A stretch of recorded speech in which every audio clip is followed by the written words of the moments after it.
I think for the parents in the audience, it will not surprise you to know that the other working title for tonight's show was Traumedy. But we went with Momedy, even though we squoze a papa in the mix tonight. We fresh squoze him. So tonight is true tragicomedy. The stories that you will hear are as heart-wrenching as they are hilarious. My name is Melissa Bangs, and I am a storyteller and a maternal mental health advocate.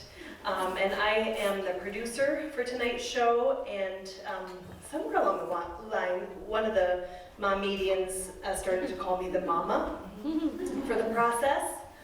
And I kind of like that. I like that. So just think of me as like the walking mammary gland. I could lactate at any moment. It has been an honor. Each twist and turn, full of surprises. So much of it happened absolutely organically, and we would all tell you kind of fell out of the sky. They actually think that I knew the whole time and like tricked them all, but it sort of just all organically happened. Some of you may have seen my one-woman show, Playing Monopoly with God and Other True Stories.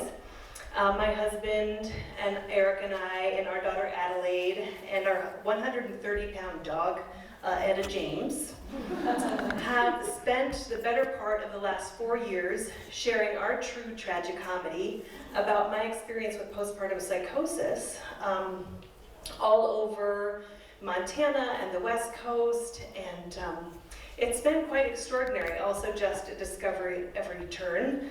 We have now shared our story with over 6,000 people, and we sold out shows in LA and Seattle and New York City, and it's just incredible no matter where we go. And with this show too, we are hungry to hear true stories about these experiences that so often are cloaked in shame and stigma.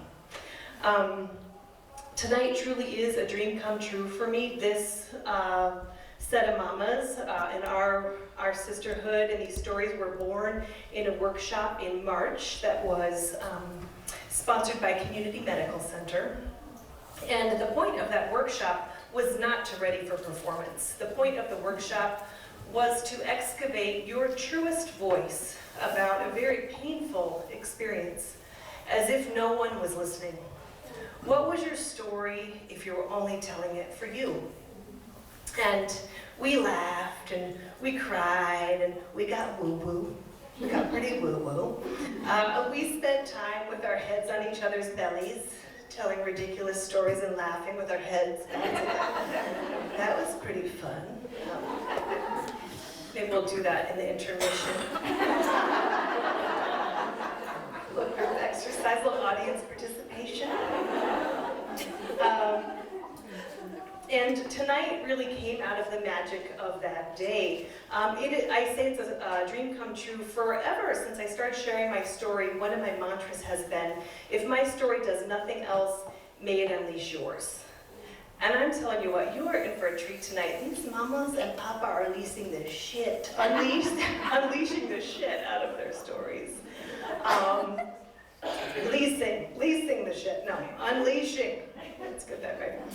I want to say that none of the storytellers you'll hear tonight have ever done anything like this. There is one who has low performance experience, but actually getting up on stage and sharing a deeply vulnerable story, one that in most cases she had told almost no one about, and especially not in this way. It's really an act of vulnerability and bravery. And I'm going to tell you what, none of the storytellers will be holding back on you tonight. So I'm just going to ask you that you don't hold back on them. You let it roll. Your laughter, your tears, your snorts, whatever comes, just roll with it. Can you do that? Yeah? Yeah. Pinky swear? Yeah. All right. All right. Also, if you haven't already, please silence your cell phones. So we'll get started. Yay! Jenny Frizzell Fuller is a wife, mom, stepmom, educator, writer, and pediatric sleep consultant. Being a mother stretches her beyond the limits of herself and at the same time roots her firmly and deeply within her own heart. She is humbled to share the stage and this journey with such vulnerable, courageous women. Jenny Frizzell-Fuller.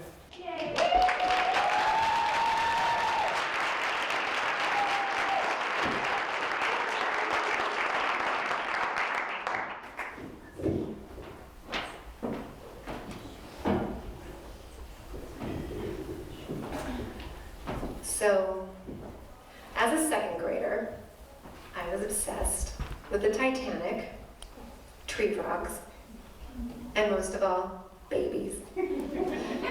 So when I found a book at the library with a newborn baby on the cover and the title, All About Babies, forget about it. That night, my mom sat down next to me with my book in her hands, and I thought for 1 second, we're getting a baby. Not the case. For us to get a baby, my parents would have to do this thing on page 42. I also learned that I myself would never be having a baby because I would never be doing what was on page 42. My mom said she hadn't been planning on talking to me about sex yet, but obviously I was curious. No, I said, I just wanted a book that was all about babies. Somewhere along the way, my body began to manufacture enough hormones to help me make peace with and actively pursue what was on page 42. I always imagined I would wake up next to my future husband, feeling a little queasy. I'd take a pregnancy test and then tell him through happy tears that we were going to be parents. My imagination in my early 20s functioned a lot like a rom-com, where things were never hard, just silly. We were on our third date when I told my husband I wanted to have his babies. His response was something like, yeah, I guess I could do that. Which, if you are a woman, means absolutely. Nothing would make me happier. I mean, what single dad of 2 preteens isn't hoping for a couple of newborns to come along, right? 4 years, a marriage, and a vasectomy reversal later, he was on board. We learned we were going to need some help. There were plenty of swimmers, they just weren't getting out, or up, or in. They weren't getting where they needed to be. You know, people don't talk about infertility. When you tell your inner circle, they say things like, when you stop trying so hard is when it'll happen. Mention IVF and they think, Octomom. My husband was ashamed and embarrassed that our infertility issues had mostly to do with him and asked that we stop telling people. So there I was on the brink of a pretty invasive medical procedure that might be successful just to become a mom, and I was silent and alone until I signed up for Melissa Banks' storytelling workshop and somehow landed on this stage. Now I'm not alone ever.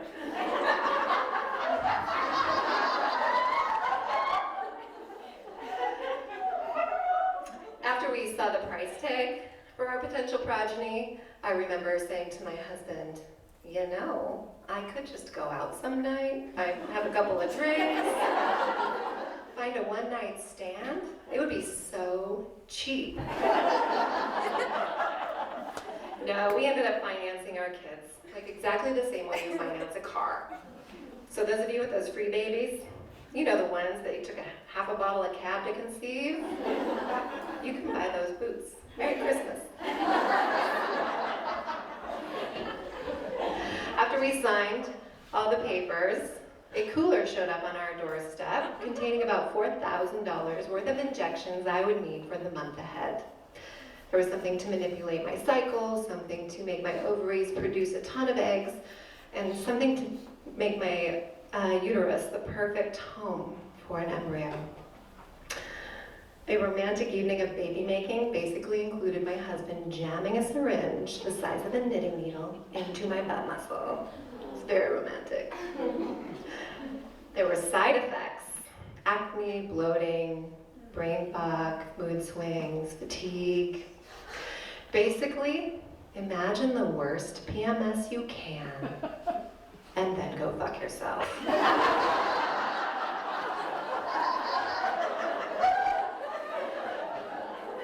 Going into the clinic waiting room in Spokane every few days for a checkup was like something out of The Handmaid's Tale.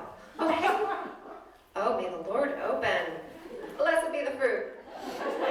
Factory style, we all had our blood tested and a physical exam done, and then it was back in the car for the 3-hour drive home.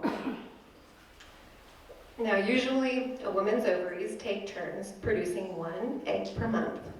Because of the medication, mine produced 20 all at once. Thank you. I've always been a little bit of an overachiever. The doctor was able to extract these eggs, mix them with my husband's extracted sperm, and create 17 embryos. 5 days later, we learned that only 10 of these embryos had survived. The strongest one was 7 whole cells and would be placed in my uterus the next day. If luck was on our side, I'd be knocked up by lunchtime. Now, something about this whole procedure is easier if a woman's bladder is very full.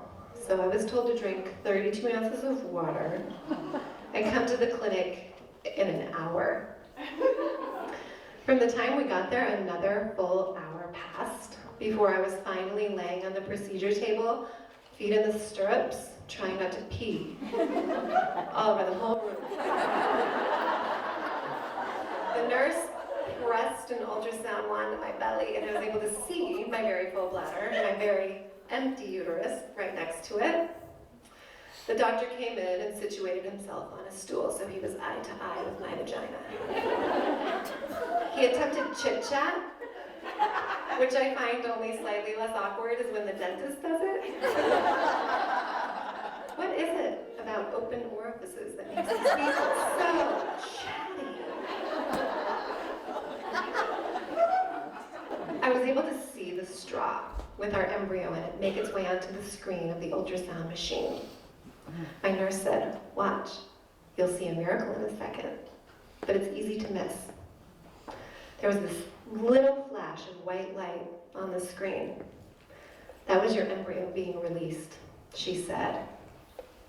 "Hello, little one," I whispered.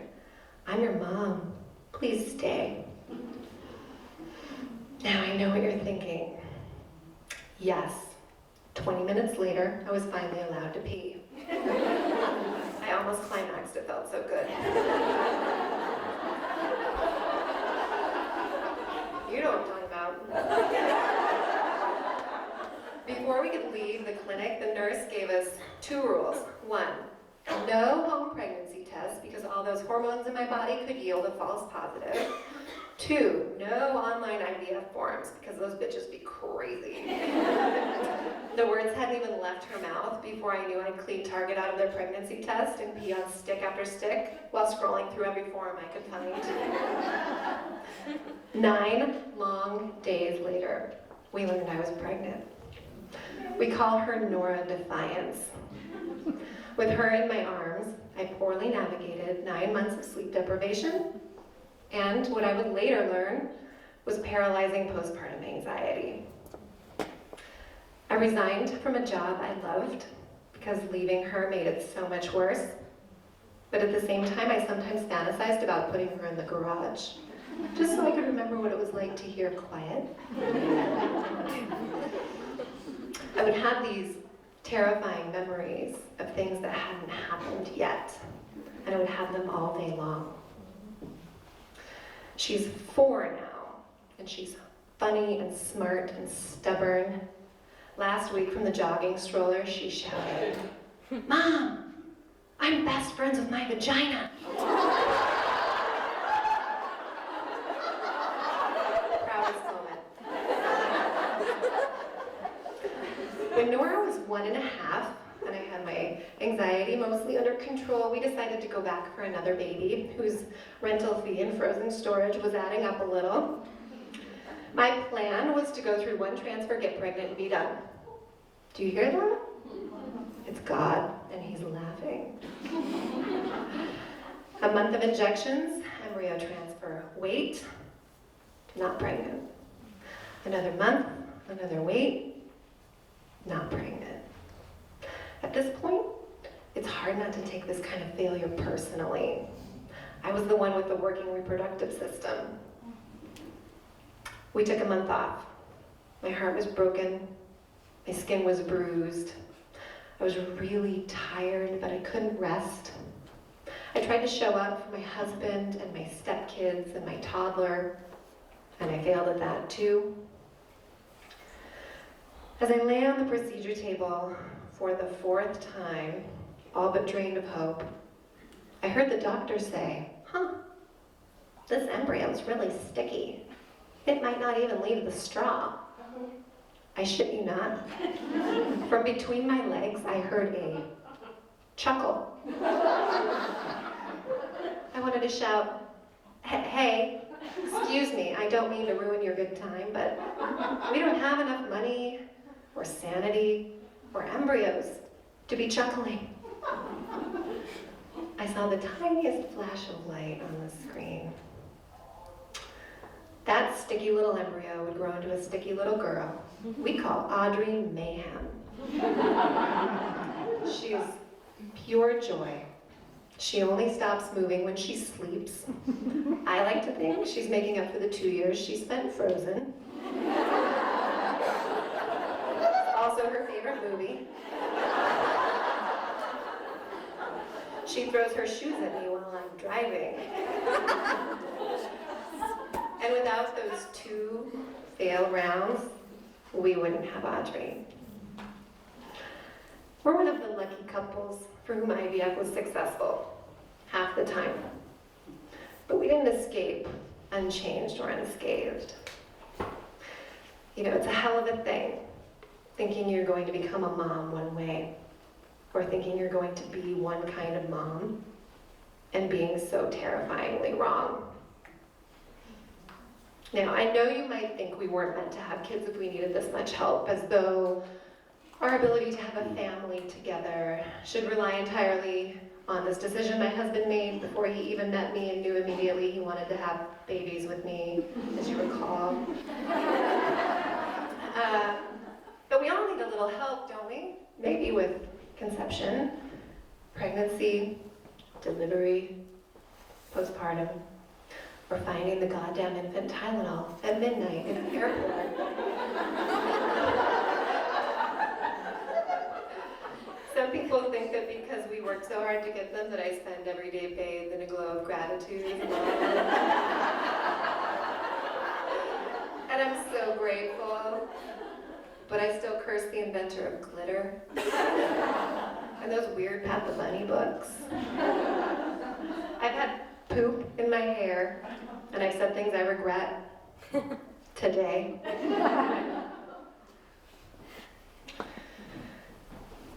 You know, so much of our journey to parenthood was scientifically engineered.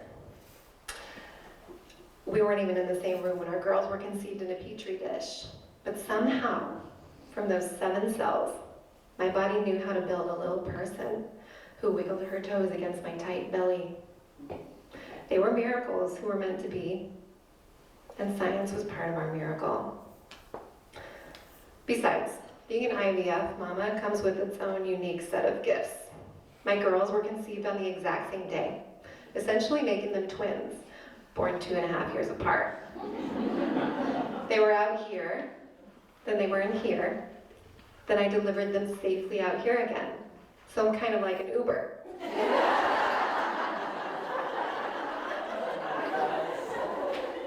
I have pictures of each of them when they were only 7 cells big. They were so quiet. I don't know what I'll tell my daughters when they ask me how babies are made. If I'll tell them about a fairy tale I read when I was in the 2nd grade, Or if I'll tell them about a journey full of magicians and magic potions, where I was able to watch the moment each of them found herself at home. That little flash of light was easy to miss. Hello, little one. I'm your mom. Please stay.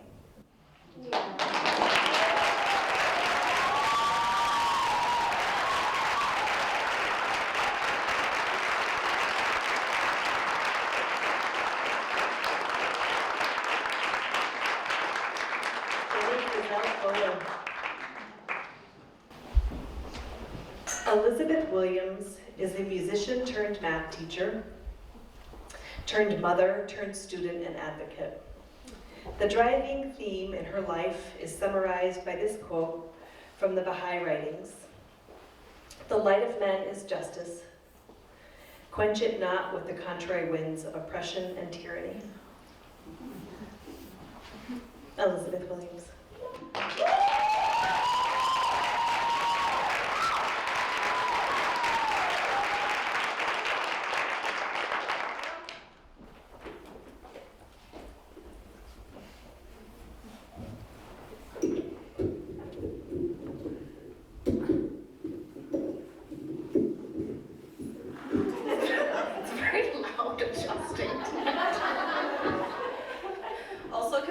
Jenny is truly never alone because since Momedy, I have become her next door neighbor.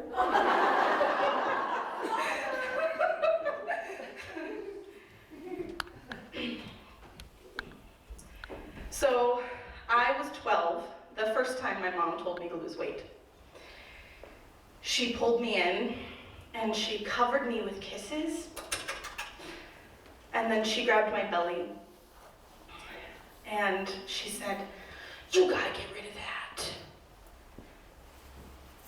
I know that she wanted to protect me. I'm a mom now, and I get it. But teaching me that it's a problem to exist outside of conventional beauty standards didn't protect me. I was 14 when I went on my first crash diet, losing 15 pounds in 2 weeks. Everyone commented, "You've lost weight, you look great." Well, this feels good, I guess. At 15, I was making myself throw up after meals. And vomiting felt like this direct release of my pain. As I gagged, I would weep, and it felt good. For years, I yo-yoed between size 10 and 16, doing all the diets. Weight Watchers, Atkins, Sugar Busters. I even did a raw food diet for 2 whole weeks. And then when my son, Nelson, was 3 weeks old, I saw blood in his poop. Well, so I dove into the depths of the Google.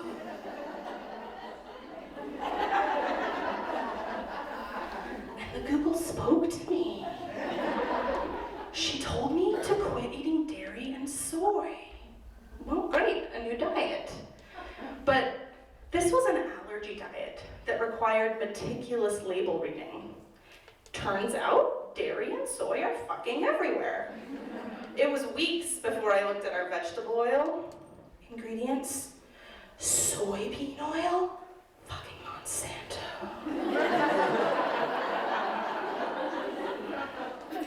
I also became, and I honestly didn't know that much about cooking.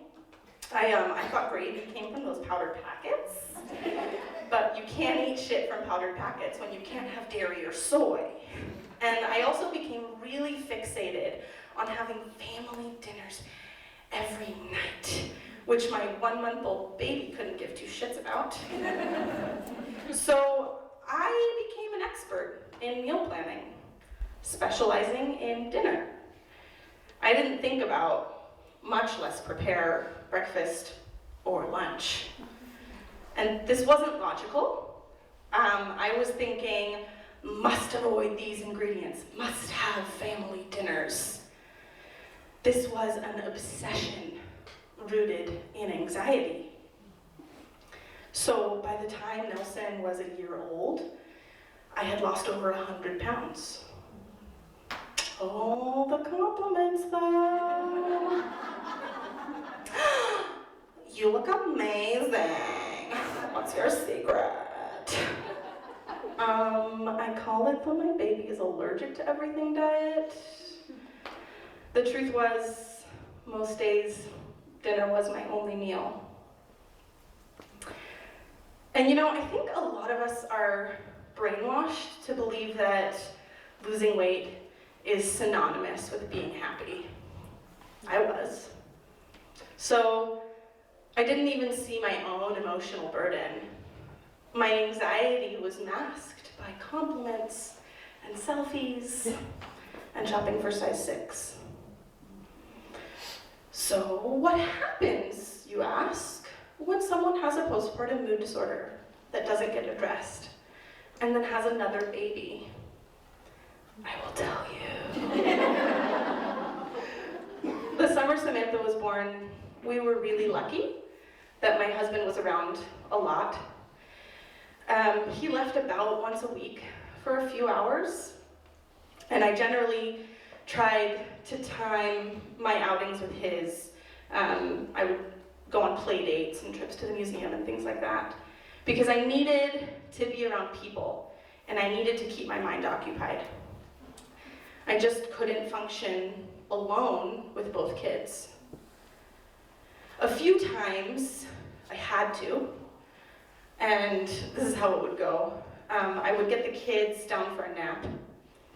I'd fix myself something to eat, and then upon taking my first bite, I would imagine myself choking.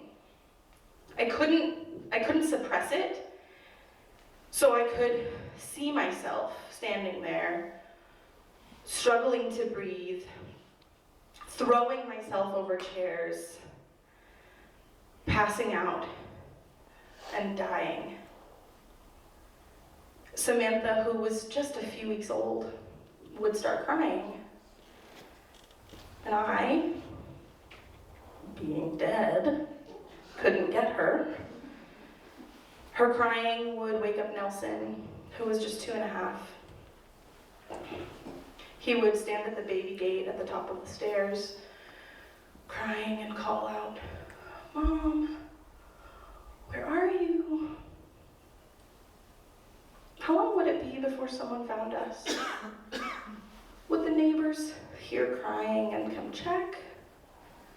Would they cry for 4 hours before my husband came home? This whole scene would time lapse through my head, and I would spit out my food and sink to the floor and sob. I couldn't catch my breath.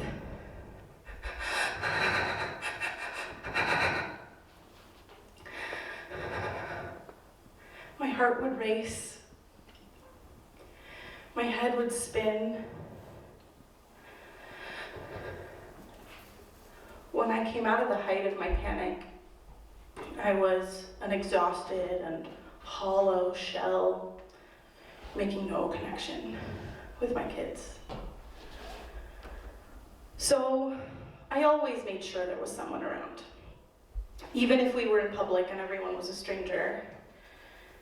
At least someone would be there to call 911 when I collapsed. But I knew that wasn't sustainable.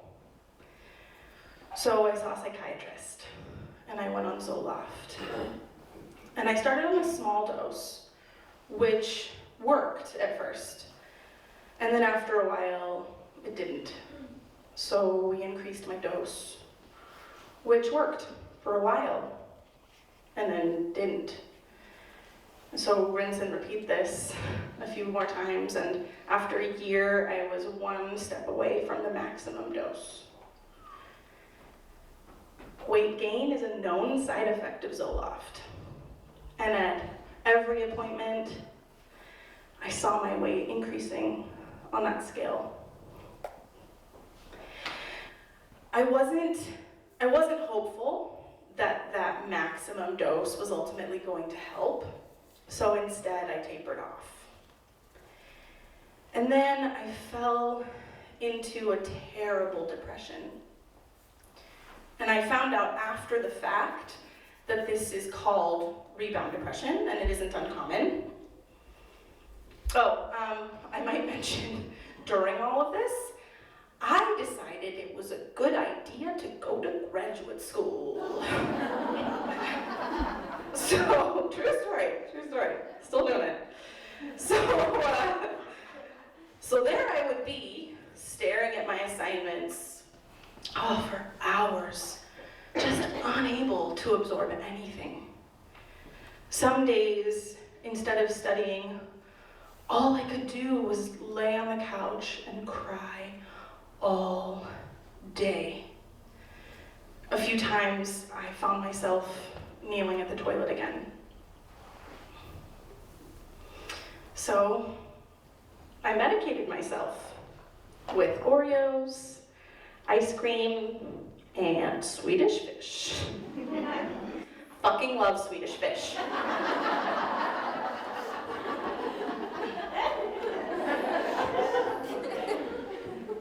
So between the Zoloft and my sugary binges, I gained about 65 pounds.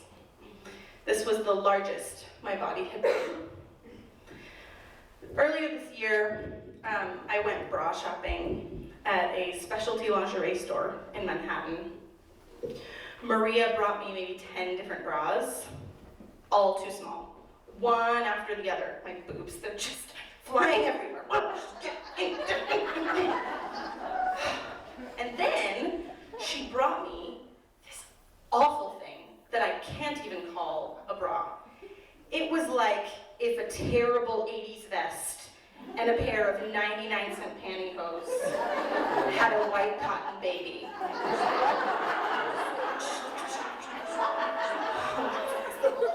Just never ended.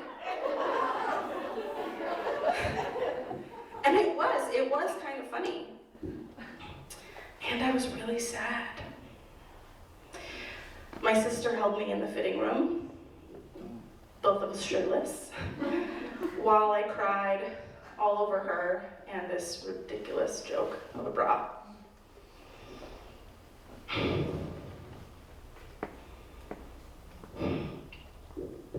And you know, part of me says, fuck the patriarchy, fuck beauty standards, right? Amen. My body's amazing. Yeah. Look at what it's done. And people will say, oh, Elizabeth, nobody notices, nobody cares. Bullshit.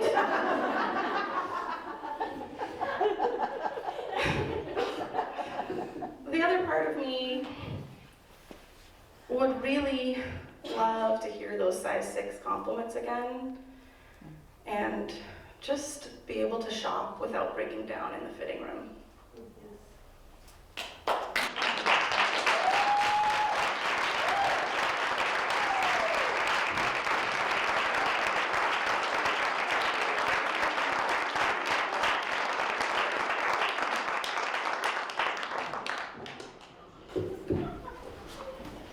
P.S. She only wears mermaid bras now. Mermaid bikini tops. All day, every day. Rachel Waters holds a doctorate in physical therapy, but currently goes by the title Mom. To Micah, 7, Addie, 5, Emma, 3, and Chloe, 1. She is grateful for the opportunity to share her story from the stage and for all the encouragement she has received from this strong group of women throughout this healing journey. Yeah. Rachel Waters.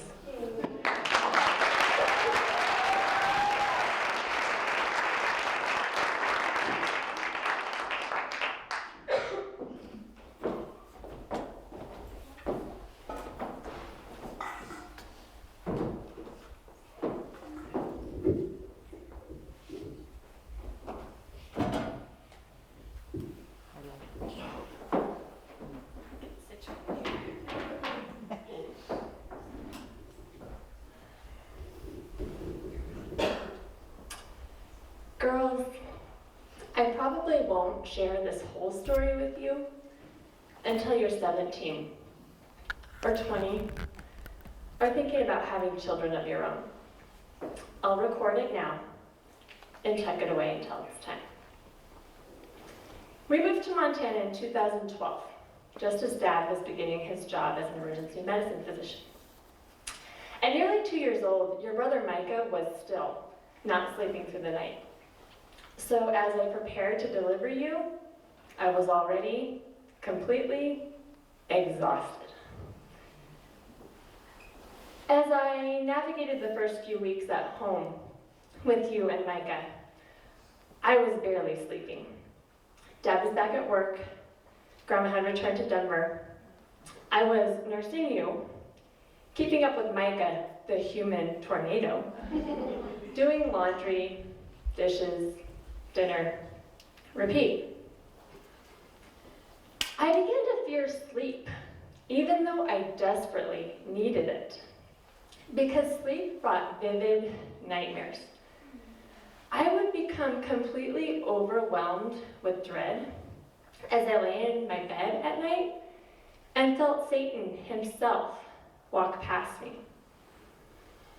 It began to be difficult to delineate reality, but I didn't tell Dad about these deeply disturbing thoughts that I was having because I was afraid that he wouldn't let me be around you or Micah if I did. Panic attacks, hallucinations, and delusions mounted. I saw demons in the bathtub. I thought Micah was possessed. And all day long, I would hear radio music playing in the background, and it would be followed by the sound of glass breaking and the play gym crashing over and over. All day long, I fought the voices, and I lived in fear. Remembering the next part of the story is like trying to recall pieces of a dream upon awakening. Dad and I were out for a run, and Dad noticed that I had fallen behind, so he turned around and saw me standing on the side of the road, gazing off into the distance. I turned to him, and in a disconnected monotone, said, "I have to go home right now and say goodbye to Micah and Addie." My husband said, "Why?" And I replied, "Because I'm going to kill them." Dad realized that reality and I had parted ways, and he took me to the hospital. My greatest fear at the time, other than that I might harm you, Addie, was that I would be hospitalized forever and never get to raise you or Micah. As it turned out, there wasn't a bed available, so Dad made a plan with Mimi and Grandma, and I was able to be monitored at home. The knives and scissors were boxed up and put in the basement. My keys were taken away. And I would ask permission before I could hold you or change your diaper. The hardest decision I made during this time was to stop nursing. How would we bond? What about your immune system?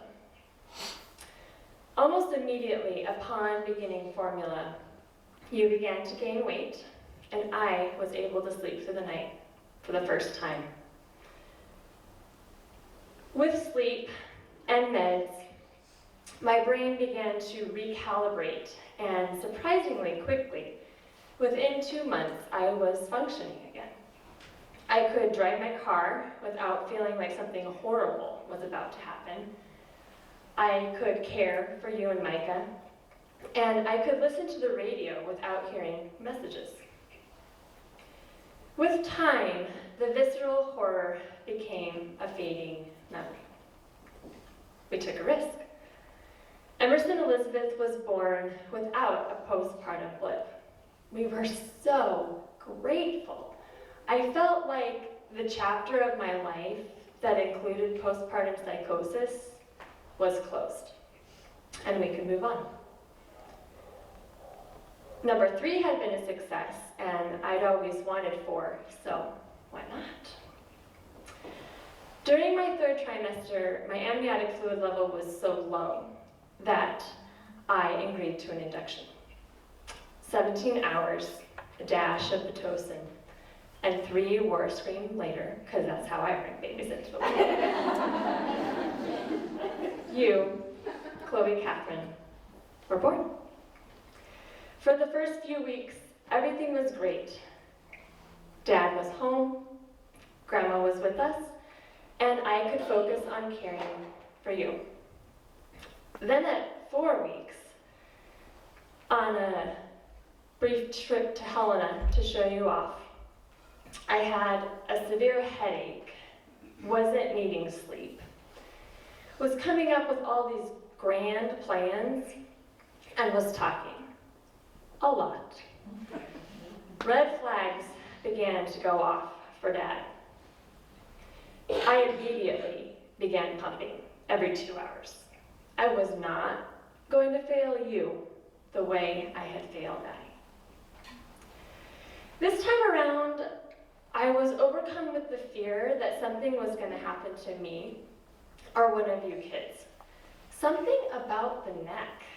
I saw Micah fall off a boat and get something wrapped around his neck. I saw myself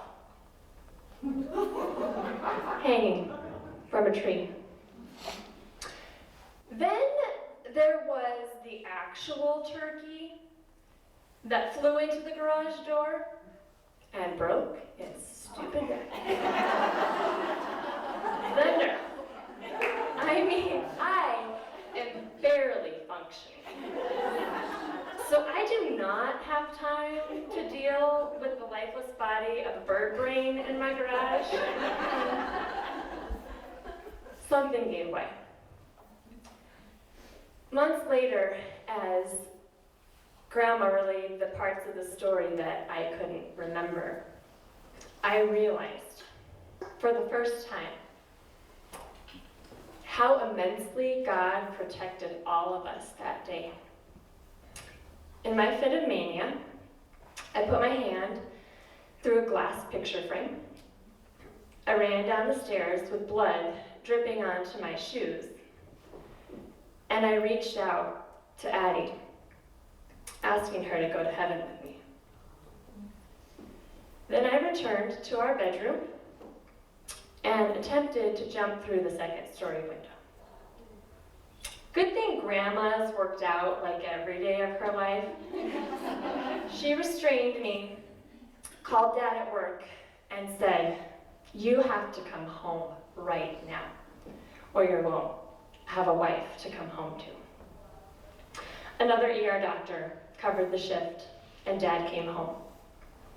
He gave me a sedative, secured the nearest psych bed, and drove through the night, terrified, as I lay passed out in the passenger seat. I need to just take a minute to talk to Addie. Addie girl, I am so sorry. I never, ever meant to harm you. But at the time, I was completely convinced that I had figured out a way to heaven. And I wanted more than anything for you to come with me. It's my greatest prayer that you won't have any residual fear from what you witnessed that day. But if you do, we're going to talk about it. And I pray that you can understand what happened and forgive me. So, the first night in the psych ward, I wake up in the middle of the night, terrified. And my first thought is, I killed Grandma. I remember her physically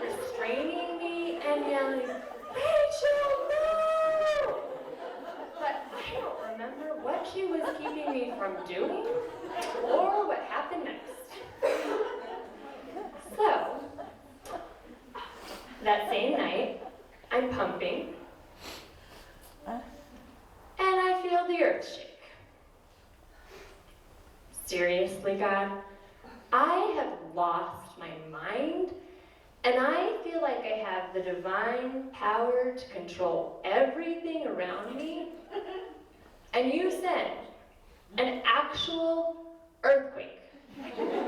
Yeah, actual earthquake. To Helena, Montana, where the last earthquake occurred in like 1935. At least it gave those of us on the ward something to talk about. Did you feel that? I don't know, yeah. That was really weird.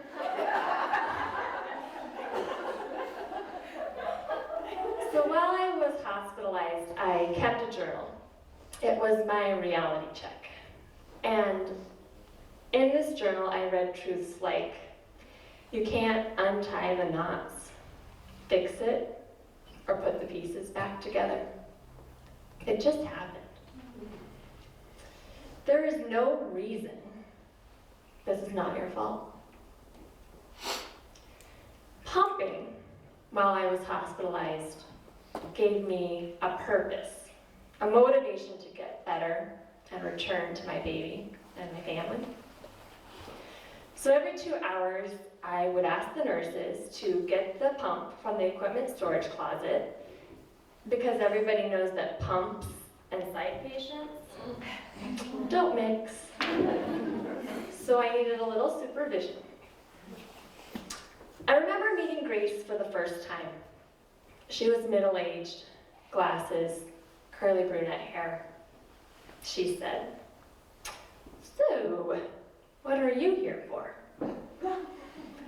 This was the introduction, like, what do you do for a living? The intention, as I gathered it, was to rate how crazy was your crazy. Like, was this your first time? Or were you a frequent flyer? As I got to know Grace better, she opened up to me about her own past, and she shared that she too had experienced postpartum psychosis 30 years ago. But that I was the first person she had ever told. My heart broke for her. What a heavy burden to bear for all those years. I began to seek Grace out as much as possible, and the conversations that we had and the mutual encouragement that we gave one another were far more powerful than any of my brief encounters with my psychiatrist. The one book that I had grabbed as I was preparing to leave for the hospital was Max Lucado's Grace for the Moment. I read this book every day, and I shared what I was reading with Grace. Even on the psych ward, I could see that my traumatic experience was being used to help others. So girls, there are days when I relive these experiences and wish that we didn't have this as our birth story. But it is our story. And even though the experiences are painful and scary, if we didn't go through that, we wouldn't have Micah, Addie, Emma, or Chloe. And you four gifts make all the darkest days and painful memories worthwhile. Addie, my flower, and Chloe, my warrior child. As I prepared to bring you into this world, going crazy and ending up in the psych ward were the farthest thing from my mind. But this experience has taught me what I am truly made of. And girls, Your mom is tough as nails and willing to endure anything for you. I want you to know that our family is incredibly strong, and we trust in God's plans and goodness for our lives. I also want you to be prepared as you write your own birth stories. I hope your stories don't include mania and psych wards. But if they do, I want you to know I'm here for you, no matter what.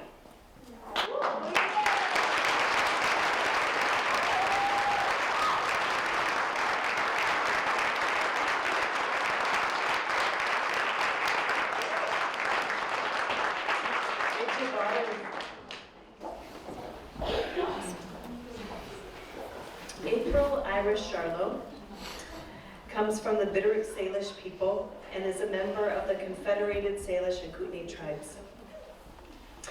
April lives on the Flathead Reservation and works for Special Olympics Montana, all the while juggling a ranch, home, and her son, Chief.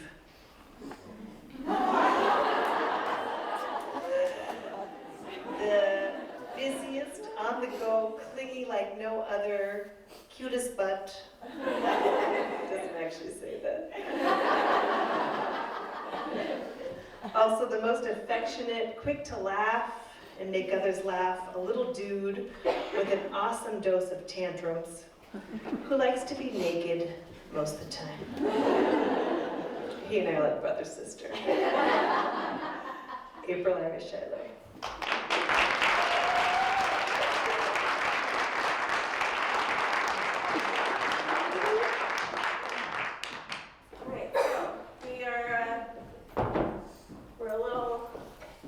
We need stage hands up here.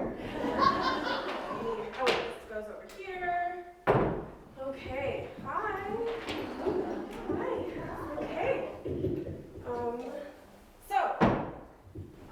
This is perfect height. You? Yeah. Okay. Hi. So, I am a professional Native woman that did not get here by mistake. I went out and made the conscious decision to not raise my children in poverty, so I got an education. Yes, I did. And I used condoms. Yes, lots of condoms. This right here could be a walking condom billboard. It's like my budding career brought to you by children. And then when I turned 30, there was something that just happened just out of the blue. I turned 30 and all of a sudden there's this boom, boom. What the fuck was that?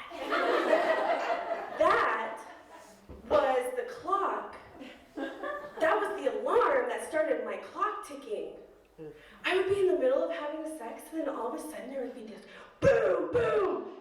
Take the condom off. What the fuck? Like, I don't even like this guy.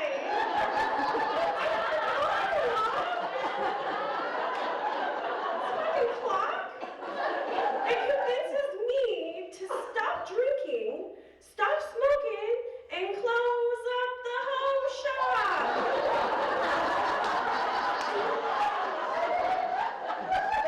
And find baby daddy, and I found him, and I took the condom off. I flipped a hole or two, but I got pregnant. And goddamn, did I rock being pregnant. I got that beautiful, euphoric feeling that some pregnant women get. And so I went out and I bought the tight clothes that fit over my big belly. It was really tight, and I was like, yeah, that with a purpose.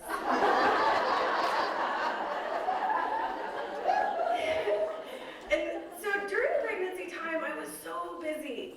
I didn't have any time to read the books about pregnancy or childbirth, but I did have the app that told me that my baby was the size of an apricot. That was cool.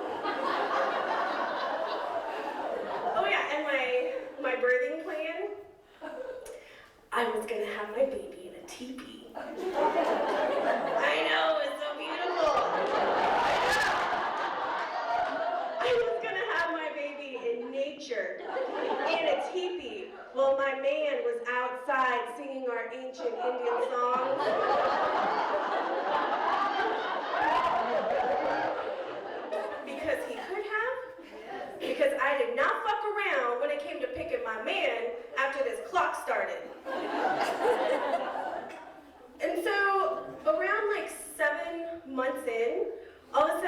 we go in for this checkup, and the doctors find a fibroid the size of a grapefruit.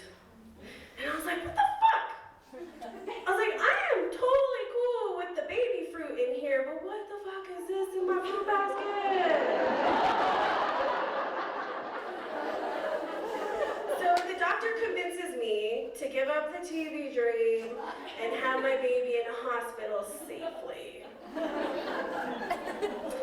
And so when I go into labor, we are driving the hour it takes to get from the reservation to Missoula, and all of a sudden my contractions just go.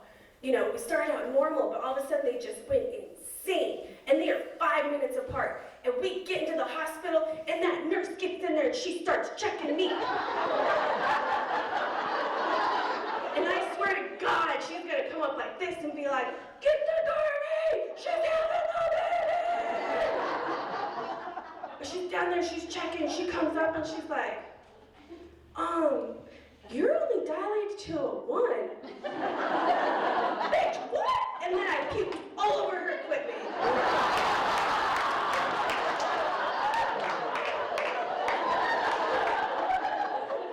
Turns out, that really happened. I'm not fucking right, it really happened. Turns out, I had scar tissue on my cervix that was preventing my cervix to dilate properly and was causing these abnormal labor pains. And so 6 hours of these like bullshit labor pains, we are trying everything. We are losing our minds. It is insane. I'm in the worst pain, it's awful. And then the doctors, they're like, we're suggesting things, we're trying everything. And all of a sudden they suggest the medicine ball.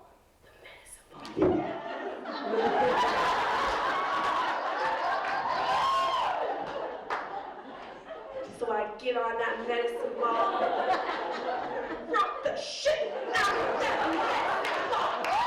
What the fuck are you supposed to do on the medicine ball? Like, what are we doing on the medicine ball? But nothing happens. So whatever I was doing didn't work. I don't know why. And so I had promised myself, because I couldn't have my teepee dream, I was still gonna have my baby natural. And I promised myself, April, whatever happens, please, we're not doing anything, we're not doing the show, we're not doing anything, it's all natural. But at this point, we're another, 6 hours in, and then they're like, sometimes the tub helps. Okay, take off my clothes, get in the tub. It's a big old audience while you're in the tub, and I'm in the tub, and one of the wickedest contractions came, and I have cried so hard there's no tears coming out. My song singing man leans down, and he turns to me, April, yes, take the fucking shot. But there's no shots in the TV. So now the doctor comes in, and he starts talking Pitocin. Now, if you remember right, I didn't read the books. I didn't know what Pitocin was. So I was like, okay, is it organic and non-GMO?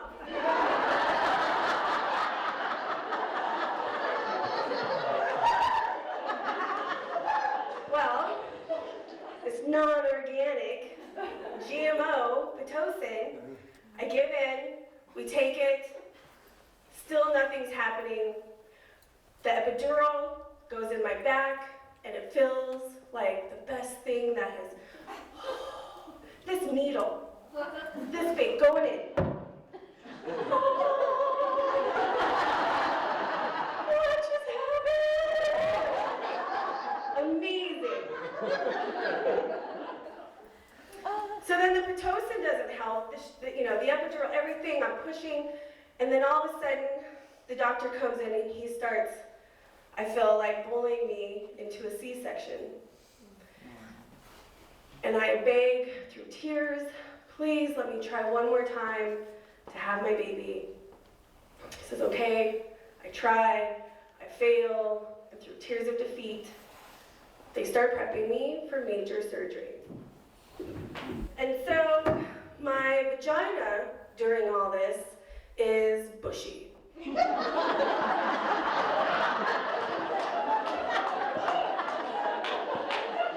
it is essentially the last natural part of this whole pregnancy that I have left. And then the nurse comes in and she shaves it off. And she doesn't even do it right. Because apparently they're just clearing the way for an incision right here. Essentially leaving me with a vagina mullet.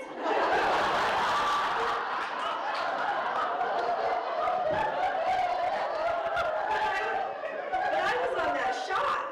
So I was like, fuck it. Business in the front, party in the back.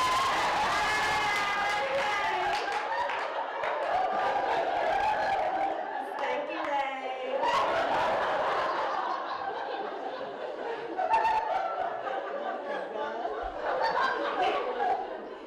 But you know, the second that I held my son, it was love. My baby came out dark. He was beautiful. I had my Indian baby. I had worked so hard, waited for, I did everything right. And then in that moment of bliss, the nurse comes in and she says, "Are you ready for this Oxycontin?" What? Like, lady, like, I'm a recovering alcoholic, Native American, prone to addiction. I have avoided Oxycontin my whole life because I know I would love it. You can't give me Oxycontin. So she's like, okay, well, how about some hydrocodone? Okay. And so I'm at home, my sobriety is being tested, I'm on hydrocodone. My baby, this is nothing like I ever thought it would be. Motherhood, nothing. All the babies I'd ever seen slept all the time. My baby slept every 2 hours for 20 minutes and then woke up all night. And then he became colicky. And then anytime we would attempt to put him in the car seat, it was just like, oh, just take him for a drive, he'll fall asleep. Put him in the car seat, start screaming bloody murder. So I went nowhere. And then I get a stay-at-home job, yay! So now I'm at home with a baby who barely sleeps, wants me to hold him most of the day, and cries all the time. And then all of a sudden it just came one day, I want to die. I wanted to fucking die. And there was just something about the day-to-day that just became unbearable. The survival mode just became unbearable. And one day hit my son's dad, the song singing man. He comes in and I'm sitting on the couch and I'm holding my son and he comes over to us and he says, "Don't you just love him more than you've ever loved anything in the whole world?" And I'm sitting there just feelings of failure and shame and PTSD just all over. And in that moment, I realized that I felt nothing for him. I didn't love my son.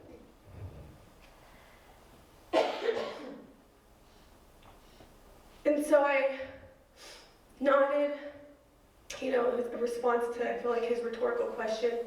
I nodded a yes, and I felt hollow inside, and I thought about dying. And so, how did I get from wanting to die to being on a stage, sharing a stage with all these beautiful women and one man? I don't know.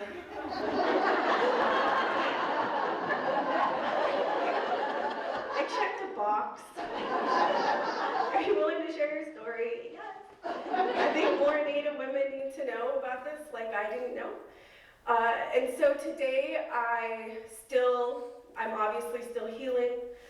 I still wonder if I have fully recovered from postpartum depression. And yes, I don't feel like dying anymore. I don't have the suicidal ideation anymore, but there are days when I might question why I thought it was a good idea to become a mom. You fucking ticking clock. Just ingrained in us women. And so, but there are glimpses of when it started to get better, and some of those glimpses are that, the best one, the Gummy Bear song. Yeah? Those of you as moms, it's recommended to us. You know, we're like, I'm losing my mind, I have no time to myself and thoughts. Try the Gummy Bear song.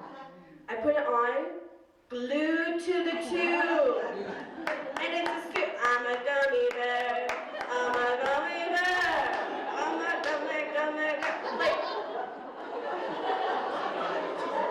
glued to the tube. And you know what happened? I got to shower.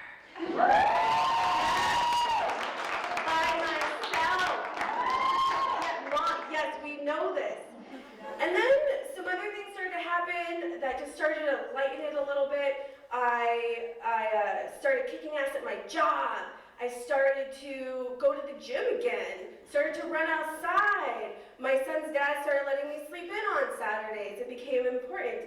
And then, all of a sudden, well, not all of a sudden, the stupidest things up here sometimes. You're like, remember when I said all of a sudden? That's so not what I wrote down. So when my son was 2 years old, I ran a half marathon. Thank you.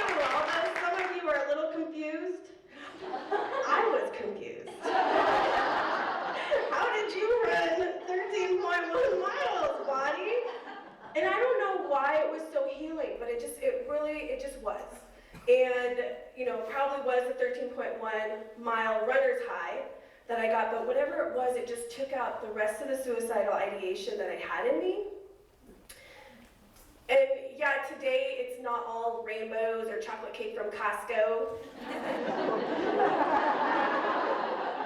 That might be why I don't have my runner's body.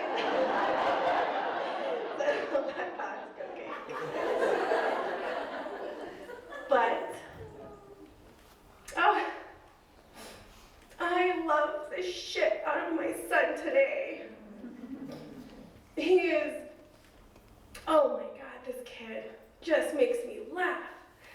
And, and I wonder how I never could have loved him because he's so amazing. And I'm so glad we made it through that. Because a part of my suicidal ideation was I didn't want to leave him on the earth, thinking that I had killed myself because of him. And so part of it was I was going to take him with me. And so today when I see him so full of love, and he runs up to the waitress at the damn restaurant to hug her leg. Because I couldn't love him in the beginning. And today that boy loves harder than anyone I know. And I'm so glad we made it. And one day, that boy, he's gonna sing our ancient Indian songs. While I lay in that fucking teepee in nature. Thank you.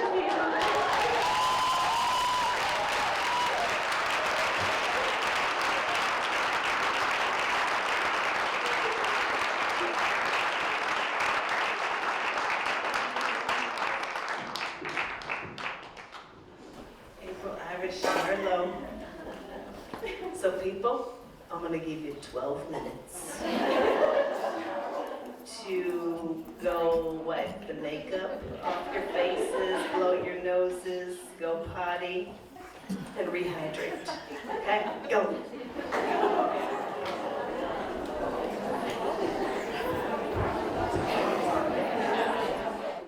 Everybody get to pee that needs to pee? Yeah? It's essential to continue hydrating so you can continue weeping. And then pee, because I know anyone who's had experienced childbirth, it's risky, all this laughing, very risky. The other night, I said something to Adelaide about maybe go potty so she wouldn't pee in the bed, and how important that was. And she said, well, Mama, how do you know? Have you ever peed the bed? I said, well, not the bed, precisely. My pants, yeah. She's like when you were a little girl? I was like, what? Last week. So, a good vagina PT. Let's talk after the show. Anna Beard. Yay! Anna Beard is the ringleader to a 3-person circus.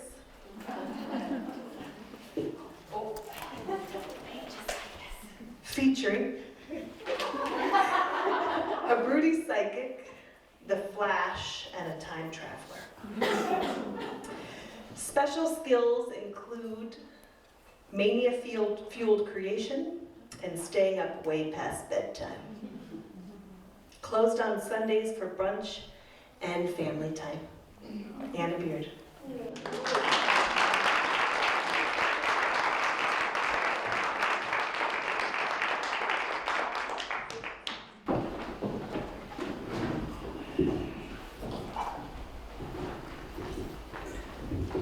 I come from a long line of scared shitless teenagers birthing babies in less than ideal circumstances. Right before I take a pregnancy test, I break up with Eric because we have nothing in common except our taste in beer. My best friend Rose responds to the 2 blue lines with an offer to go buy us a bottle of vodka or a baby handbook. I'm nervous to tell my mom, so I blurt it out over the phone, and in a bizarre plot twist, she tells me she thinks she would make an excellent grandma. My OB starts every appointment off with a, well, I see you're still pregnant. It's supposed to be a joke, but after losing 25 pounds from vomiting, daily ER visits, and an emergency appendectomy, it doesn't feel very funny. I wait patiently for the outline of a hand to press against my belly to say hello, but it never comes. The birth is the easy part. Eric rolls around on a stool, my mom waits in a rocking chair, Rose takes notes on all the things that I might want to remember later, and I make bad jokes for a while. When I get uncomfortable, the nurse gives me Stadol, which makes everything unfucking bearable. I ask the nurse for a bucket, and everyone looks at me like I'm about to vomit because at this point, it's my specialty. I take the bucket, I lean back.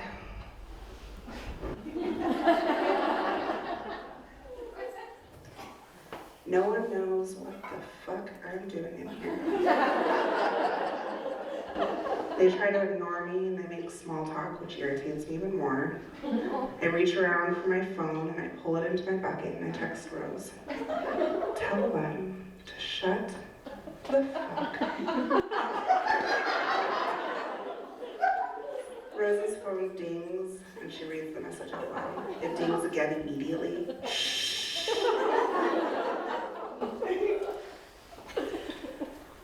I can't shake this feeling that something bad is about to happen, but I tell myself, at least I'm gonna be able to hold my baby so soon.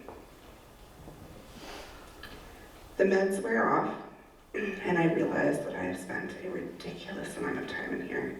It's time to come out. Please don't let them say anything.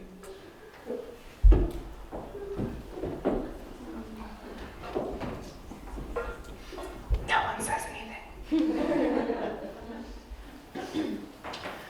I get the epidural and the nurses start using sugar-coated phrases and avoiding questions. The OB rushes in and tells me it's time for a C-section, and my mom jumps out of the chair and tells them to check me one more time. I'm out of 10. Suddenly my feet are in stirrups and even though I was promised that no one without a medical degree would be standing below my elbows, my mom and Rose each have an E. And even though I know this is not the time, I'm freaking out because they're both about to get a nice clear shot of my junk. After a handful of pushes, I feel a release in my vagina, and I look at Rose and I desperately ask, is she out? Is she okay?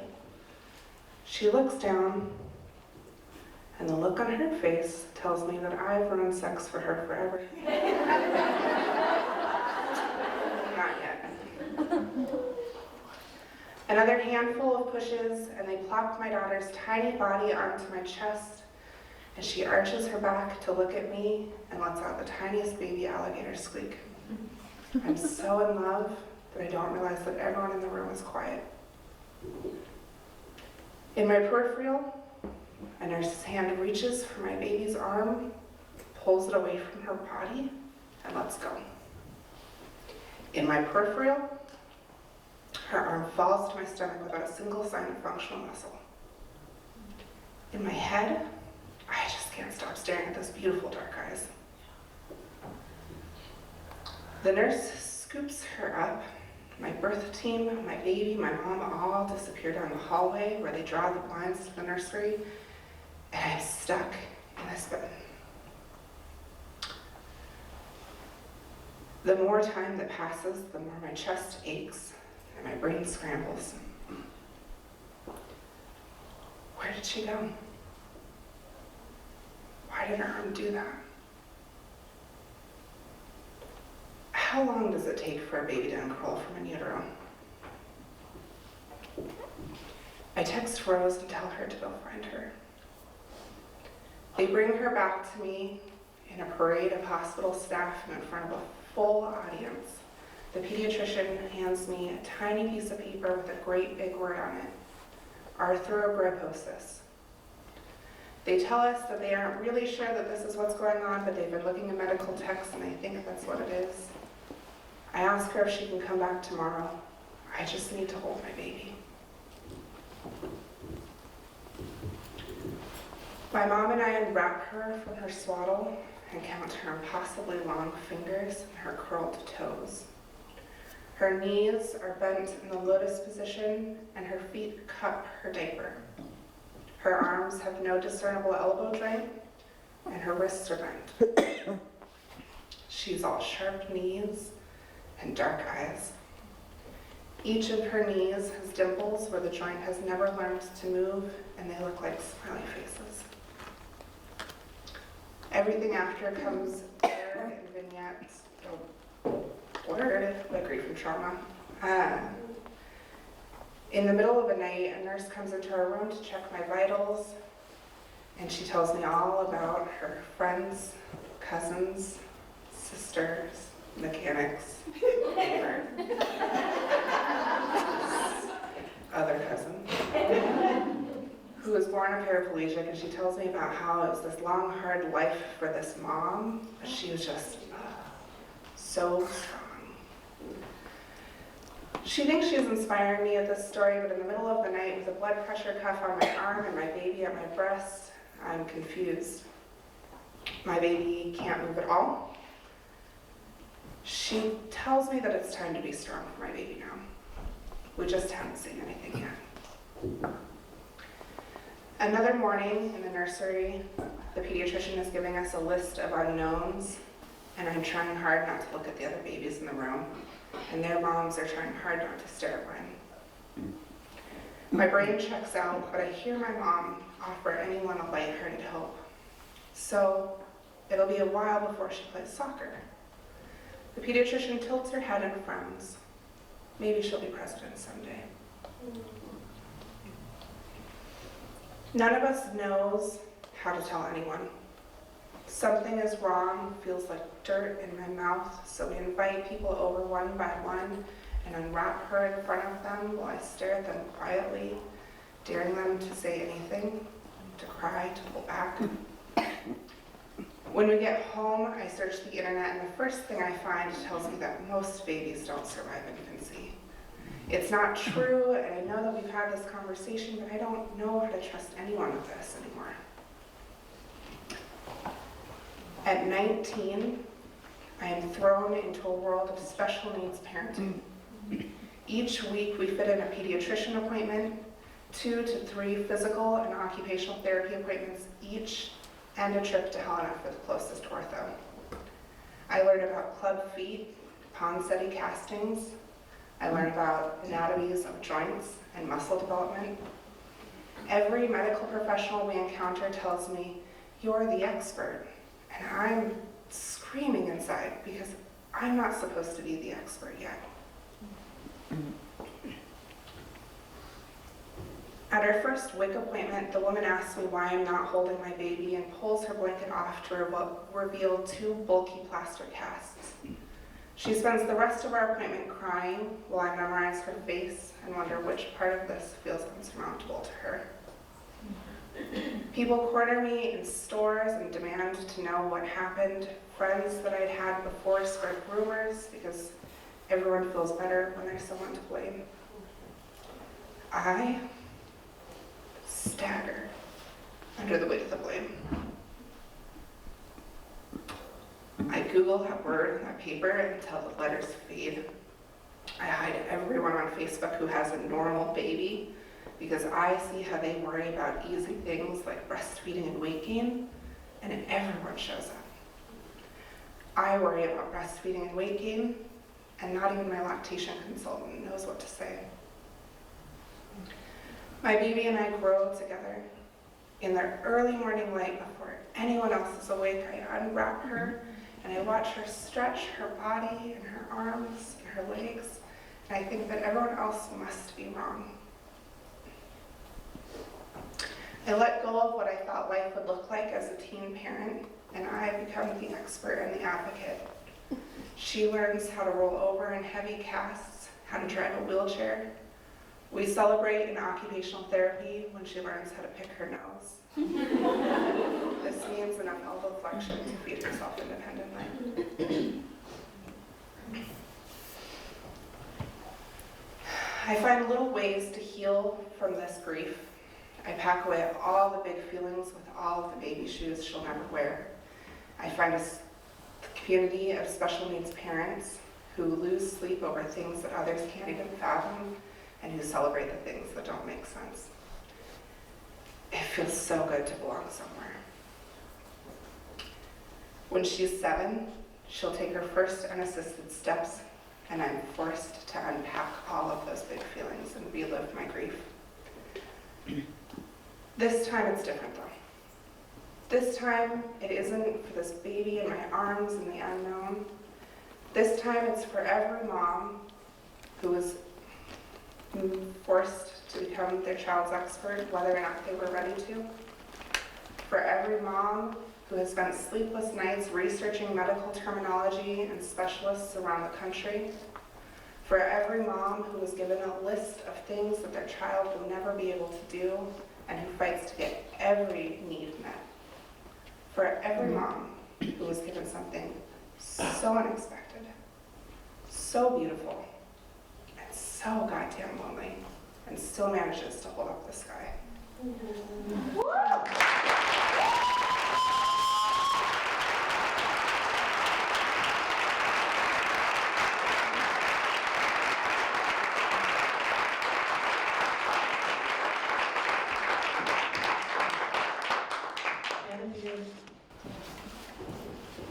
So we're going to mix it up a little bit. We're going to mix a little testosterone into this vag fest. Oh, he's so cute. Here on a double dog dare from his wife, my husband and partner in crime, Eric Ellingson.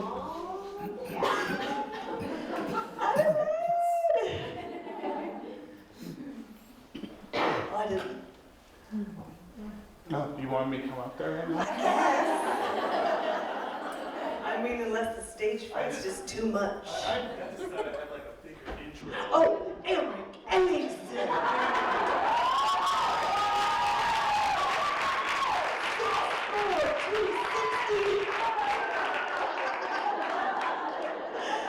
The man himself,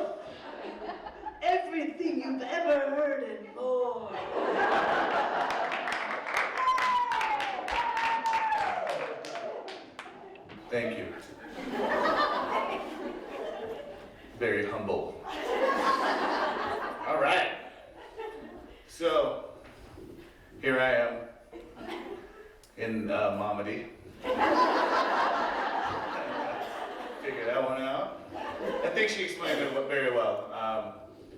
But, you know, you get a lot of first new things when you have your first baby.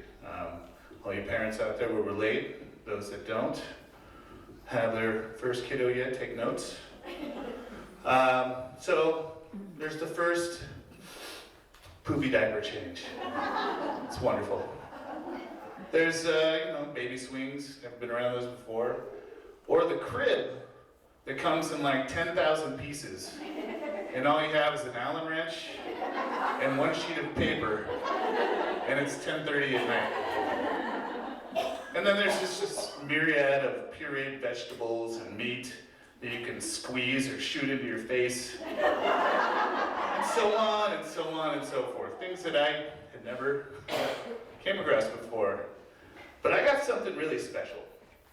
I call it FCOA. That's right, none of you have ever heard of it because I just made it up. It's called First Child Onset Anxiety. So, previous to having a child, I'd never had a panic attack. I was usually the guy on the airplane that was laughing at other people that were cringing up when the turbulence would hit. But now, I'm that guy. The slightest bump in the air, and I'm convinced that we're all gonna die. That the plane is going down. So I remember this one time I was coming home from Calgary. I had just finished a bomber sales meeting. I'd slated. I was gonna be bringing home the bacon, so to say, yes. So I'm driving back to the airport, coming back down to Montana, and all of a sudden I felt this like feeling like I was dying. And that brought on this panic attack. And so here I am stuck in gridlock traffic, in the middle of Calgary, having a full-blown panic attack in my sweet Hyundai Elantra GT. It's a rental. That's about as big as like this, with a guy like this driving it. Freaking out in the middle of traffic, having a full-blown panic attack, surrounded by people that I don't know, in a city that I wasn't familiar with, in the middle of traffic. So what was I supposed to do? Well, I pulled off to the side of the road, I got out, and I just started walking around the car with my hands above my head, breathing, just trying to get myself back together. And that was probably a sight for a lot of really nice Canadians. Seeing this guy up there pacing around his very small car, breathing very heavily on the side of the freeway. So, previous to all of this, panic attacks and all that good stuff, I lived life pretty fancy free. I figured that when my ticket got punched, when it got punched, that was it. Like I had no control over it. Whether I was hucking off a 40-foot cliff on my snowboard, fiery car accident from living fast and furious, or whatever fantastic way there was to die, that was how it was going to be. I mean, sure, I'd be missed by some and a few folks would be sad, but I mean, that was it. It was out of my control, so why worry about it? But then she came. Adelaide Bangingson the First. She was born September 5th, 2012, in our home, which is pretty amazing all by itself. When my wife was like, we're gonna have it at home in the bedroom. Sweet.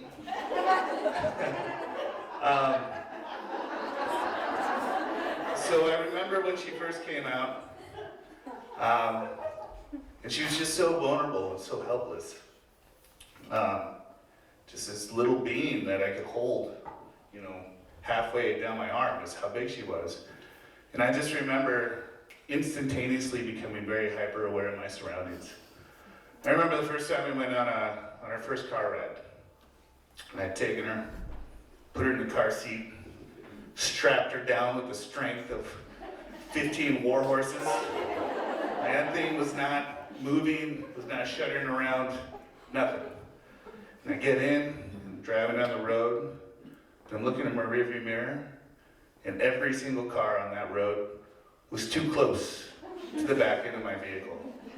I was just like, hey, I got a baby on board here. And I'd always seen those signs before, and it was just like, big deal, baby on board. And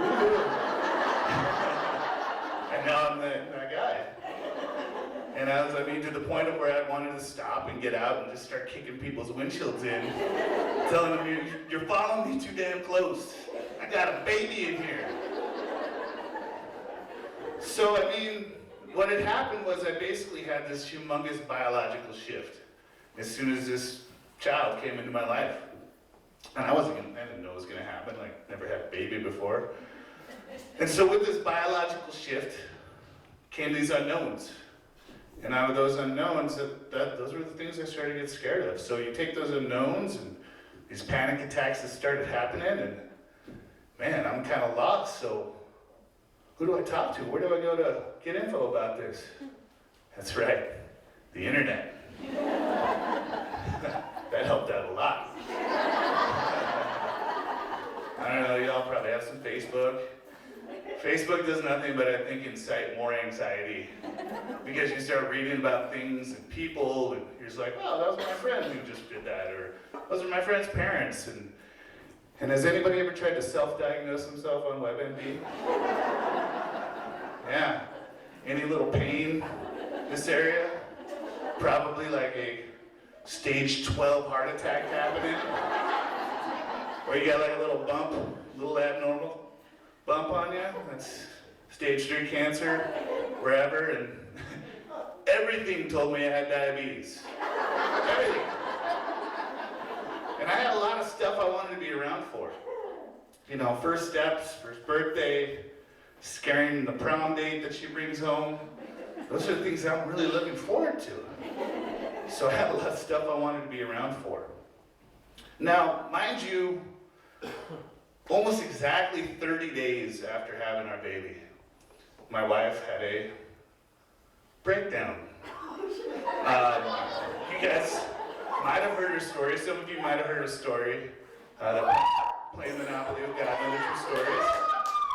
But for those of you that didn't, she had some postpartum psychosis to the point of where she had to be committed to a mental institution 30 days after having our child. And then on top of that, I started a new job, which required me to travel a lot during some very uncertain times. So let's go ahead and check her off right here. So new baby, check. Clinically crazy wife, check. New job that required me to travel a lot. After my clinically crazy wife got home with our child, check. So you think maybe all those 3 things put together could maybe bring a little bit of anxiety into somebody? I'll answer that yes. Yes, it does. And it was really the worst when it was just me and Adelaide by ourselves. And you know, that had to happen. Moms need breaks. You know, she can't just be there all the time. She needs to have some time for herself. And so it was Papa time. And so this whole time I'm with her, sometimes these feelings of just instantaneously dying would come up. Whether it be like, oh, I'm gonna have a heart attack while she's here, I'm gonna just stroke out under the bed or something like that. And I just had these fears about dying all the time while I was with her by myself. I mean, who would find her? How long would it take to find her? Who would feed her? Would she just be sitting there crying? And thinking of all this stuff would only stir up the old anxiety pot even more. And that happened well into, you know, her toddler years. And up until she could speak. But that was awesome when she could start speaking, because I did this. I taught her how to say our address to 911 if she walked into the room one day and Daddy was sleeping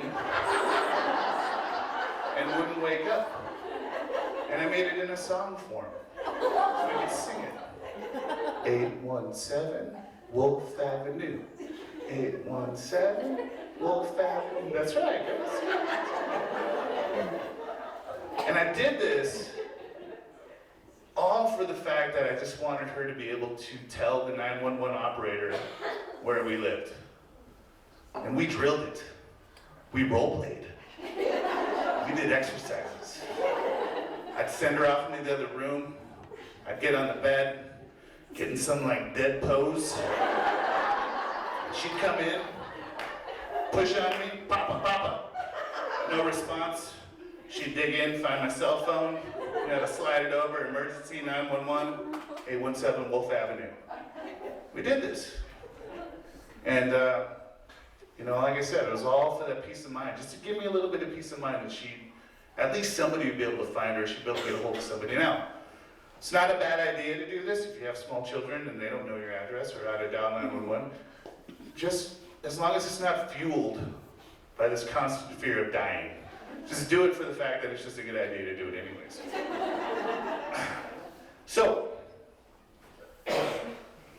I knew I couldn't continue to keep living like this. This wasn't a good way. So what did I do? That's right. Went right back on the internet. Tried to figure out what people do that have anxiety or panic attacks. So I started trying CBD oil. That helped out quite a bit. Super a la natural. And then also a technique called grounding. And grounding being like, you find something familiar and you touch it, or you listen to music, or something that keeps you from getting lost inside your own head. And as Adelaide started getting older and a little bit more independent, I took solace in the fact that she would know, what to do if the fit ever hit the shan, as they say. That she would, that she's old enough now that she could run out of the house and be like, "Somebody get in here, my dad's dead." It's not funny. So, that helps out a lot. That helps out a lot for the fact that I know that she's gonna be able that she can do that. And has all my panic attacks gone away because of grounding and CBD oil and my daughter being able to take care of herself? Absolutely not. They're not gone by any stretch of the imagination, but they're under control. They're not as bad, and they're not as crazy as they used to, and definitely not as frequent. But her teenage years are coming up. Nothing could probably spark anxiety during those years, so I should be smooth sailing from this point on. So why am I up here? Why am I up here on a show called Momedy? It's a good question. Aside from the fact that my wife threatening divorce and the double dog dare, because who can refuse a double dog dare? There's a couple reasons. Number one, just to inform people and let people know that dads go through a certain process as well. It's not, maybe it's not as extreme as we've heard tonight, but there is a change that happens in dads as well, and it's something that should be recognized. Number two, and most importantly, number two, for all the 3 guys that are in the room tonight, 6? Holy smokes. Just that all our lives, from when you're little, growing all the way up, whether it's your parents or teachers or coaches, they all tell you the same types of things when there's a problem. Man up. Be a man. You're just kind of taught to just shove it down and not really address it. And emotions and feelings aren't something that come real easy. Guys don't sit around and be like, well, how are you feeling today, David? Had a pretty rough day at work, and I could use a foot rub if you're... It doesn't happen. So maybe, if I come up here enough times, and maybe I talk to 6 dudes tonight, which is amazing. It's a record crowd for the dudes. And I'm not expecting guys to come running up on stage and start sharing stories about, things they found difficult at birth, but if they did, that'd be fantastic. It'd definitely be a good first start and a good first step.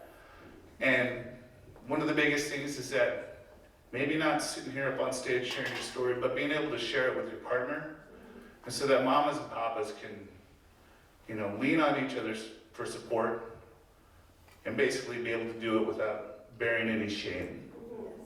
And so that's why I'm doing this. Thank you very much.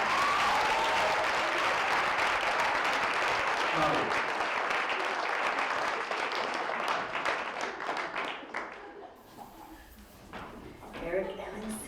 Yeah. All of them. Now for the grand finale, if you can believe we're already at the finale. Liz Song Mandel.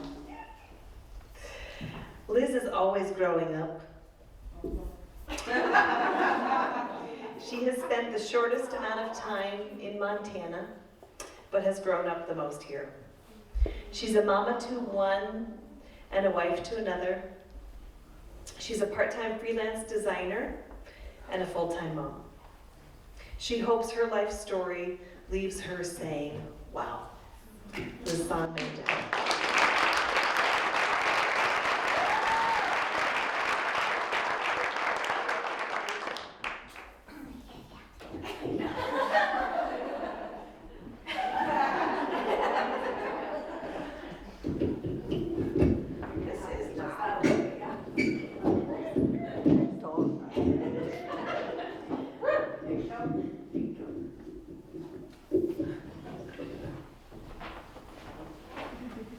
So I was getting an ultrasound earlier this year, and my fertility doctor points to this empty space in the top middle of the screen and says, "That's where your uterus used to be." Where'd it go? Just kidding, I know where it went. I lost mine a few hours after my son was born. It was bleed to death or cut out my uterus. I now wonder which women have their uteruses. Like, does she have one? Do you have one? After a day of painful back labor, I went in for an unplanned C-section, and things went terribly wrong. Before either of us got to meet our son, I was put under and my husband was ushered out of the operating room, and he found himself sitting in a big empty room holding this new baby, weeping. Would his wife die having never met her child? Would he lose the love of his life? Spoiler alert, I did not die.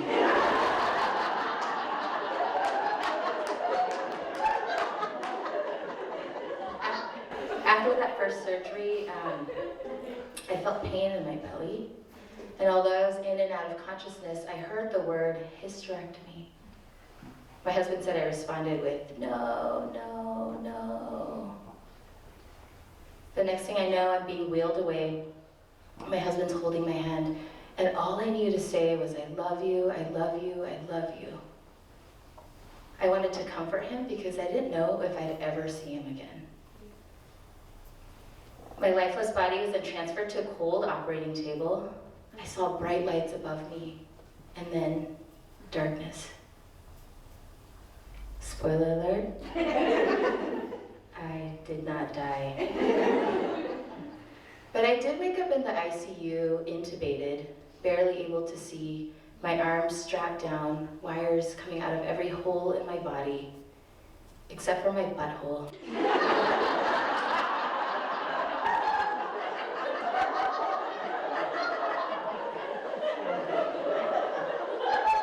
I didn't have anything coming out of my butthole.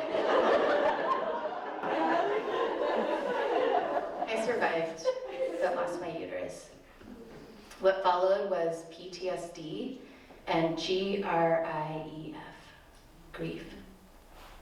I'd be awake in the middle of the night weeping. You know, the so loud it's silent, curled into a ball, guttural weeping.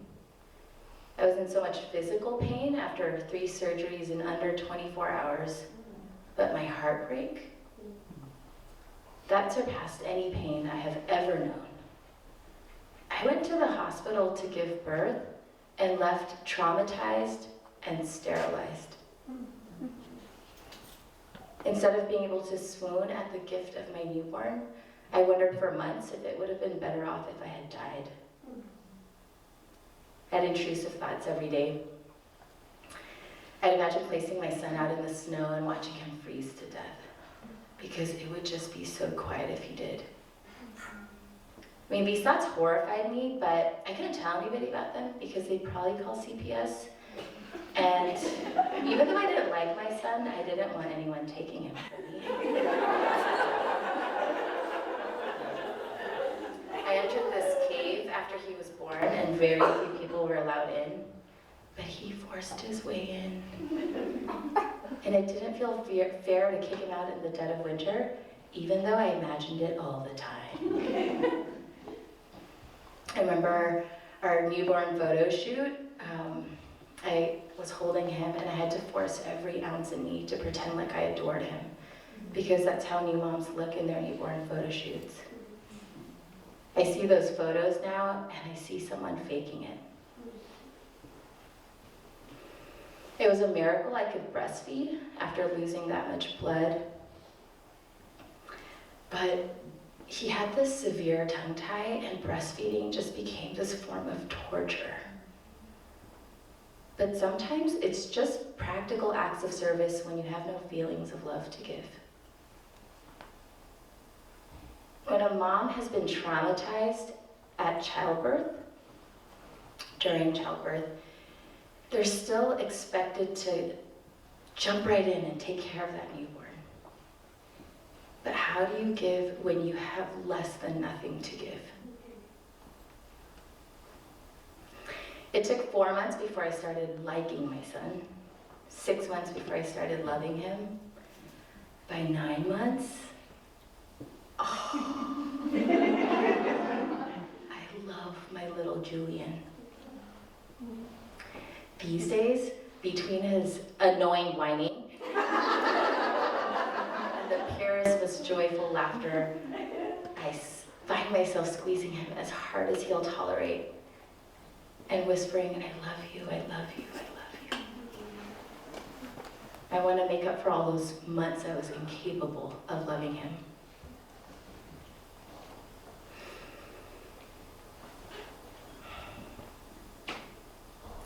There were the rare folks who were deeply compassionate to my trauma, and then those who had their comments. I've heard, oh, that's like a C-section? Yeah, no. To, well, at least you don't have an egg issue, said by a woman who was pregnant with her second child.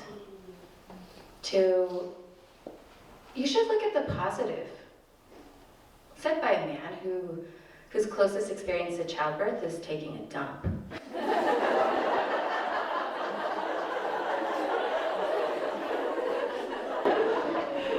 But the worst response?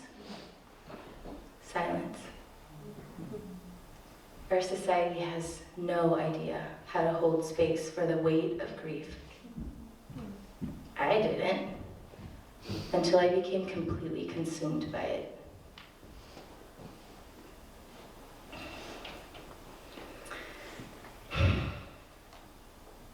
The other day, I was out running, which happens like once a year. And I just started bawling. I really want to have another kid. I want Julian to have a sibling because I think he'd be a rad big brother. I'm 2 years out and grief still pierces me. And I wonder, how long does grief last? So this all happened December 3rd, 2016. And I had a little bit of time to reflect on being a mom because I'm not on survival mode anymore. And being a parent is like having a child is like buying a brand new smartphone. Except it comes with this app for parents only called the Unpredictable Alarm Clock app. It can go off as many times as it wants. You never know what time it was set for. It's loud. There's no snooze button, and you can never delete the app. Even if your phone runs out of battery, the app never does. My son was going through the 18-month sleep regression a little while back, and he would wake up screaming at 5 a.m. And when he would, I would roll out of bed so annoyed and go sit on the toilet to poop and scroll Facebook without my kid. First time mamas think they know things, but we don't. We don't know what time we're gonna poop. We don't know if we'll ever have an uninterrupted conversation again. We don't know what labor and delivery are gonna be like. I thought, because I biked from Canada to Mexico, that I was ready. I was ready for the pain of labor. You know how they say grown deep? Like from the depths of your soul deep.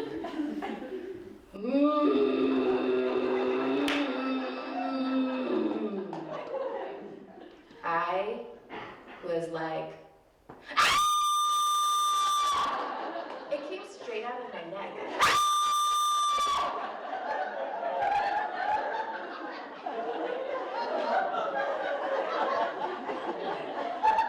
The rest of the labor's just as intense. Blood overflowing in unnatural ways, more blood being transfused in, being ripped open, cut apart, and bleeding towards death.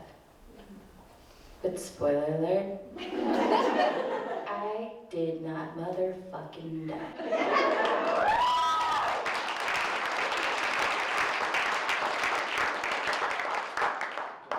Have you ever heard of a before-after moment?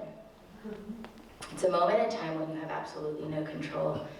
You don't even have the illusion of control, and things are never the same. So before birth, I could have children. After birth, I am sterile.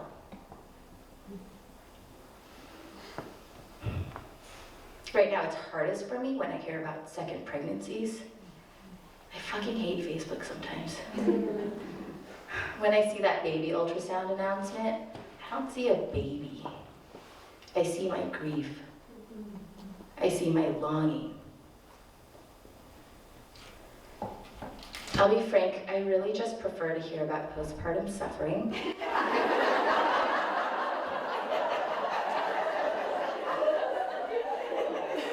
I can relate. When people say, oh, I'm so in love, or things are going great right after they've had a baby, that usually makes me cringe inside. Not because I'm unhappy for them, but because it just feels so unfair. We're currently going through a surrogacy journey to try to have a second kid. A couple months ago, I went through IVF to retrieve my eggs and make a couple of embryos. And as grateful as I am to be on this journey, surrogacy reminds me of my grief all the time. But I'm hopeful. Because as challenging as 5 a.m. poops are, there was that time I was holding Julian, and he looked straight up at me and said his first word, Mama. And as challenging as grief is, there are all those times he puckers his tiny little lips and he places them on mine. Grief is a part of me now. I think you let it in when you experience it. In some ways, I think you let it make a home inside you. Because grief puts us in touch with our humanity. My grief is pear-shaped, and it lives in that empty space in the top middle where my uterus used to be. I'd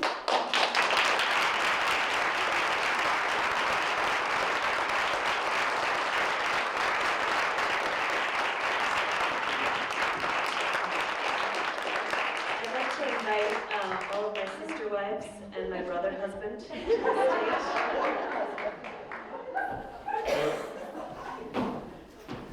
All you cape-wearing badasses. He's coming. He has to run down from tech.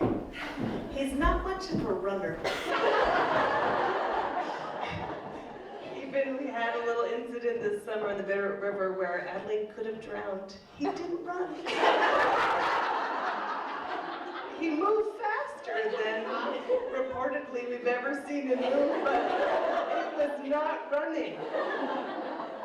It was like a saunter.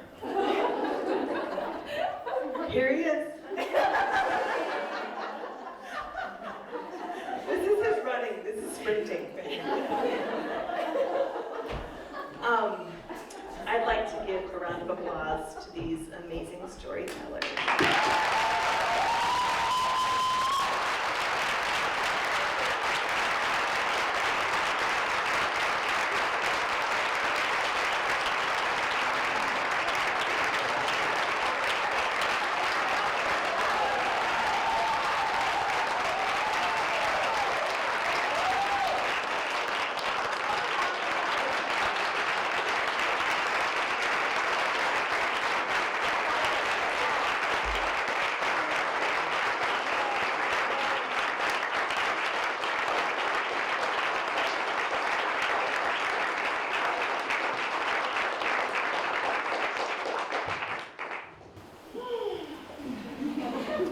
Thank you all for going there. You really kept good on that pinky swear.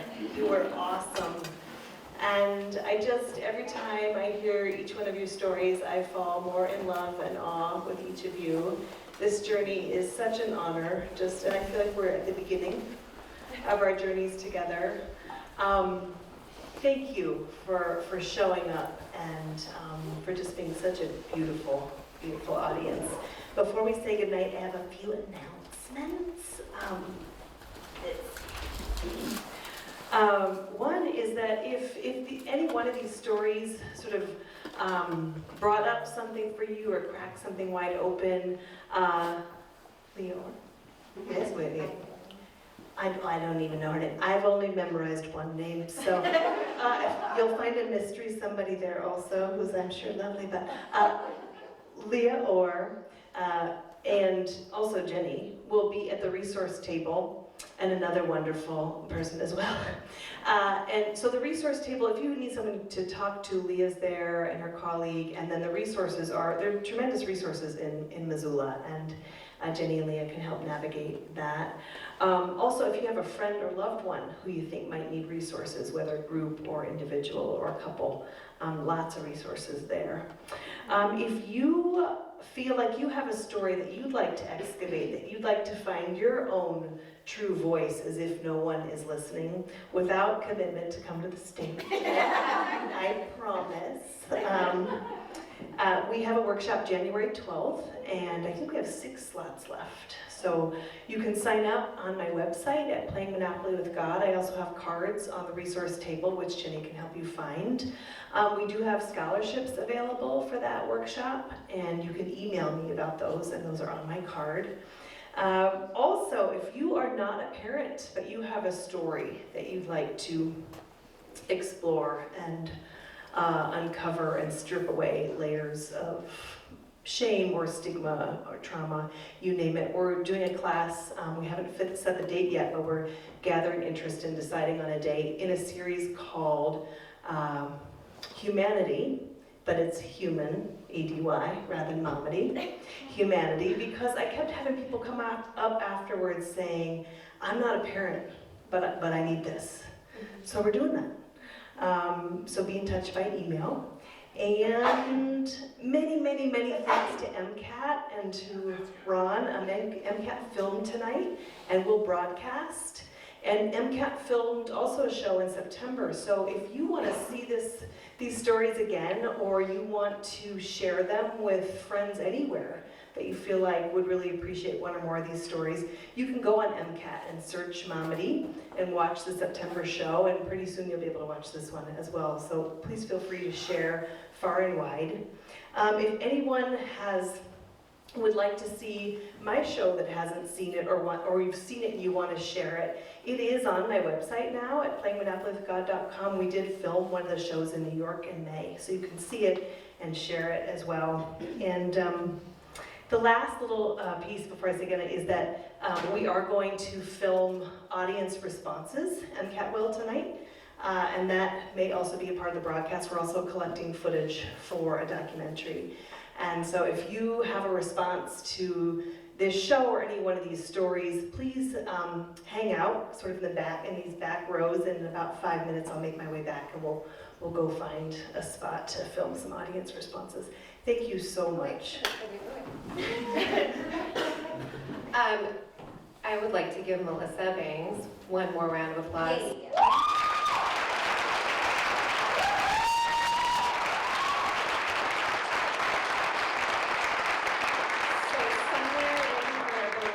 Into the future, she saw this band of misfit mamas walk into a room in the middle of March, a very snowy day in March, and she was like, I have an idea.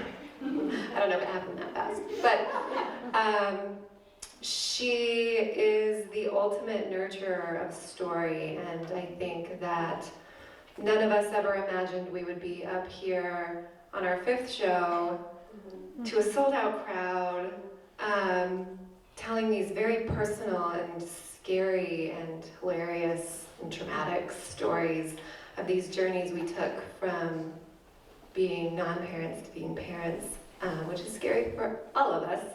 And I just want to thank you for that on behalf of all of us, for having the faith in us and for believing in us as women and a dude. You have to believe in Eric, though. It's in the vows.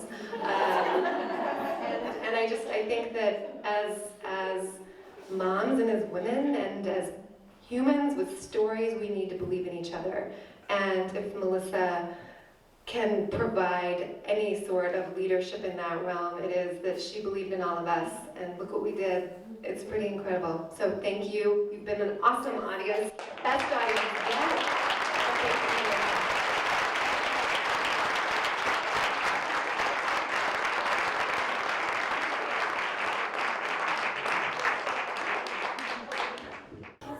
So I think that one of the things that really struck me about Momedy is that I think as people, it's in our nature to make assumptions about everything. We make assumptions about things before we do them and experiences long before we have them, people before we meet them.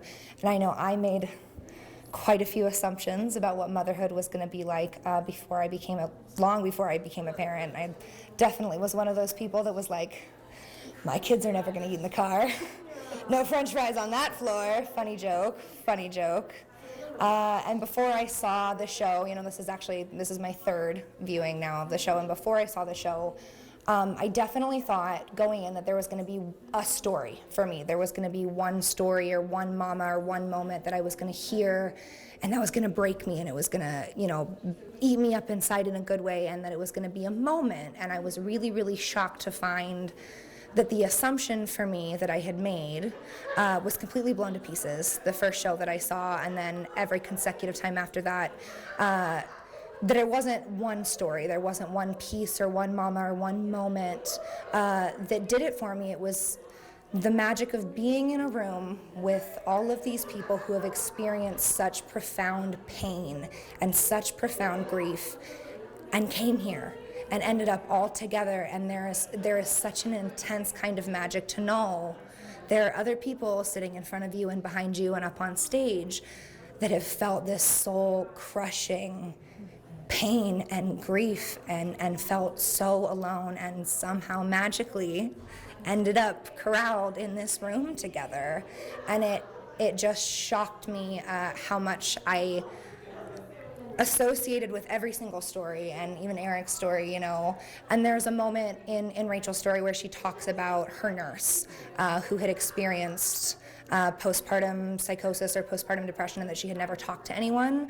And I love, and it moves me to tears, and I love thinking that for every single person who saw this story, for every single sold out show, now there is one person who will never have to say that. I experienced this and I never told anyone. That will never happen for anybody who saw this show. They won't be alone in that experience ever again, and I just think that that's really incredible and really, really valuable. So. Perfect, David. For Momedy, I had never imagined seeing so many stories at once.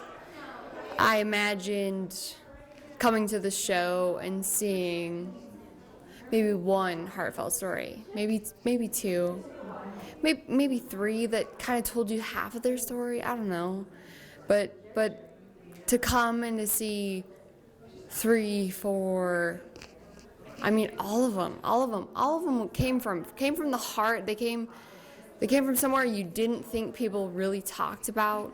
They made you think about places that you don't think about. I mean, specifically coming from me, I mean, I'm not a mom. And it made a checklist. It made me think of where I need to picture myself when I'm ready to have a kid. Like, what do I need to think about when I'm ready to have a kid? What do I need to think about when I'm having a kid? What do I need to look for after I'm having a kid? Because these are real stories. These are things that have happened, and as much as those women are amazing, and those stories and all of them are amazing, it makes me nervous, but I'm super excited, and it makes me excited, and it makes me want to have a kid to go through the worst to get to the best in the end. And the pure raw emotion is amazing. There's no other real picture that I could see that would make me want to have kids more, but not have kids more. At the same time, because of the fact that it's real, the emotion is there, the facts are there, and that's the true story of Momedy. You're so welcome.